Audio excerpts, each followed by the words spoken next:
நிறைய பேர் என்னோட காண்டாக்ட் நம்பர் கேட்குறீங்க. இந்த வீடியோக்கு பின்னாடி என்னோட காண்டாக்ட் நம்பர் வரும். இன்றைக்கி நம்ம கேரேஜில் என்ன வண்டி ஒர்க் முடிஞ்சிருக்குன்னு பார்த்தீங்கன்னா ஒரு 100 ஒரு ஸ்டாக்காகவே ரெடி பண்ணியிருக்கோன்னு சொல்லலாம். ஸோ எந்த அளவுக்கு ஸ்டாக்குங்கிறத இந்த வீடியோவில் ஃபுல்லாகவே பாருங்கள், அப்போ தான் உங்களுக்கும் புரியும். ஸோ ஃப்ரெண்ட்லேருந்து ஆரம்பிக்கலாம். ஃப்ரெண்டில் பார்த்தீங்கன்னா பல்சர் டிஸ்கோட தான் இந்த வண்டி வந்துருந்துச்சு. ஸோ பல்சர் டிஸ்கே யூஸ் பண்ணிக்கோங்கன்னாங்க. ஸோ அதுக்கடுத்து பார்த்தீங்கன்னா ஹெட்லைட்டு ஒரிஜினல் ஹெட்லைட்டு வேணும் அப்படின்னாங்க. ஒரிஜினல் ஹெட்லைட்டு நம்ம கொடுத்துருக்கோம். அது மட்டும் இல்லை, டேங்குமே டேங்கு சீல்டு பார்த்தீங்கன்னா பிளாக் கலரில் பண்ண சொன்னாங்க.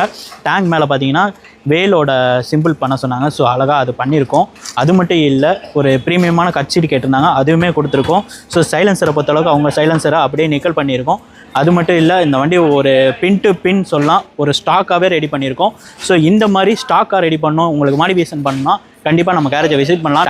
Thank you all, keep supporting. நிறைய பேர் பார்த்துட்டு இது சேலான்னு கேட்டுறாதீங்க. இது ரெஸ்டோரேஷன் ஒர்க்கு. நம்ம வண்டிக்கு பழைய வண்டியை கொண்டு வராங்க, புது வண்டியாக மாற்றி கொடுக்குறோம். தேங்க்யூ.